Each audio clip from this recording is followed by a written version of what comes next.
تعلیم کا اصل مقصد آخر ہے کیا؟ کیا یہ صرف اچھے نمبر لانا، امتحان پاس کرنا اور ڈگریاں جمع کرنا ہے، یا پھر اس کا تعلق زندگی کو گہرائی سے سمجھنے اور ایک بہتر انسان بننے سے ہے؟ آئیے آج ایک ایسے تعلیمی فلسفے پر بات کرتے ہیں جو انہی سوالات کے بالکل مرکز میں ہے۔ اور یہی وہ بنیادی سوال ہے جو آج کل کے دور میں بہت سے والدین کے ذہن میں آتا ہے نا؟ اس تیز رفتار دنیا میں جہاں کامیابی کو اکثر نمبروں سے ہی ناپا جاتا ہے، یہ سوال تعلیم کی اصل روح کی طرف ہماری توجہ واپس لاتا ہے۔ کیا اسکول کا مقصد صرف معلومات کا ایک ذخیرہ بنانا ہے، یا ایک مکمل انسان کی تعمیر کرنا ہے جو نہ صرف اپنے مضمون میں ماہر ہو بلکہ زندگی کو بھی سمجھتا ہو؟ تو ایک ایسا فلسفہ موجود ہے جو اس سوال کا جواب دینے کی کوشش کرتا ہے۔ چلیے اسے ذرا گہرائی سے دیکھتے ہیں، کیونکہ یہ صرف کتابی علم سے بہت آگے کی بات ہے۔ یہ تعلیم کے حقیقی مقصد کو تلاش کرتا ہے اور تعلیمی کامیابی کو کردار سازی کے ساتھ جوڑتا ہے۔ اور جو ادارہ اس فلسفے کو عملی شکل دے رہا ہے وہ ہے ویژن اکیڈمی۔ یہ اکیڈمی ہمارے آج کے تجزیے کے مرکز میں ہے، کیونکہ یہ نوجوان ذہنوں کی پرورش کے لیے ایک بہت ہی منفرد اور جامع نقطہ نظر پیش کرنے کا دعویٰ کرتی ہے۔ دیکھیے، ویژن اکیڈمی کی بنیاد ہی اس خیال پر رکھی گئی ہے کہ تعلیم کو صرف امتحانات کی تیاری تک محدود نہیں ہونا چاہیے۔ اس کا دائرہ کار اس سے کہیں زیادہ وسیع ہے۔ اس کا مقصد ایک ایسا جامع تعلیمی ماڈل فراہم کرنا ہے جو طالب علم کی شخصیت کے ہر پہلو کو نکھارے۔ اچھا، تو اب آتے ہیں اس کے اصل جوہر کی طرف۔ ویژن اکیڈمی کا پورا تعلیمی ڈھانچہ 3 بنیادی ستونوں پر کھڑا ہے۔ وہ ہیں عقل، شعور اور روحانیت۔ یہ صرف الفاظ نہیں ہیں، بلکہ یہ وہ بنیادیں ہیں جن پر ان کے پورے تعلیمی نظام کی عمارت کھڑی ہے۔ پہلا ستون ہے عقل، جس کا مقصد ہے دنیا کو سمجھنے، تجزیہ کرنے اور منطقی سوچ کی صلاحیت پیدا کرنا۔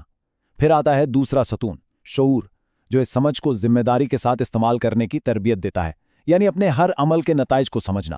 اور تیسرا، روحانیت، جو کردار کو بلند کرنے اور انسانیت کی قدروں کو فروغ دینے پر توجہ دیتا ہے۔ تو گویا عقل سے علم حاصل کرنا، شعور کے ساتھ ذمہ داری نبھانا اور روحانیت کے ذریعے اسے انسانیت کی بھلائی کے لیے استعمال کرنا۔ تو سوال یہ ہے کہ یہ فلسفہ عملی طور پر کیسے کام کرتا ہے؟ اکیڈمی ایک مضبوط تعلیمی بنیاد تو فراہم کرتی ہی ہے، لیکن ساتھ میں سوچنے اور سمجھنے کی عملی تربیت بھی دیتی ہے۔ اخلاق اور کردار سازی پر خاص زور دیا جاتا ہے۔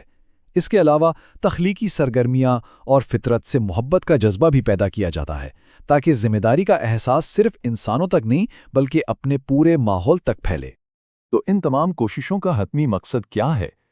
ان سب کا نتیجہ ہے ایک باشعور انسان کی تشکیل، ایک ایسا فرد جو نہ صرف علم رکھتا ہو بلکہ اپنے کردار، اپنی ذمہ داریوں اور معاشرے میں اپنے مقام سے بھی پوری طرح آگاہ ہو۔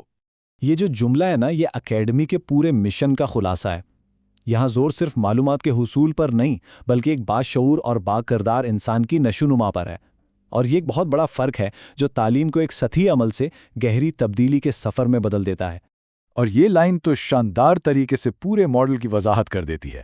یہ ہر ستون کو براہ راست اس کے نتیجے سے جوڑتی ہے۔ عقل سے سمجھ پیدا ہوتی ہے، شعور ذمہ داری کا احساس دلاتا ہے، اور روحانیت انسانیت کو فروغ دیتی ہے۔ کتنا واضح اور طاقتور پیغام ہے جو اس پورے تعلیمی ماڈل کی روح کو بیان کرتا ہے۔ اب آتے ہیں اس ماڈل کے آخری اور ایک اہم حصے کی طرف، اور وہ ہے والدین کے ساتھ شراکت داری۔ اکیڈمی کا ماننا ہے کہ اس فلسفے کو پوری طرح سمجھنے کے لیے اسے خود دیکھنا ضروری ہے، صرف سننا یا پڑھنا کافی نہیں۔ اور یہ دعوت اس بات کی عکاسی کرتی ہے کہ وہ اپنے تعلیمی ماڈل میں کتنے پر اعتماد ہیں۔ وہ چاہتے ہیں کہ والدین خود آ کر دیکھیں کہ عقل، شعور اور روحانیت کلاس روم میں کیسی نظر آتی ہے اور بچوں پر اس کے کیا اثرات مرتب ہو رہے ہیں۔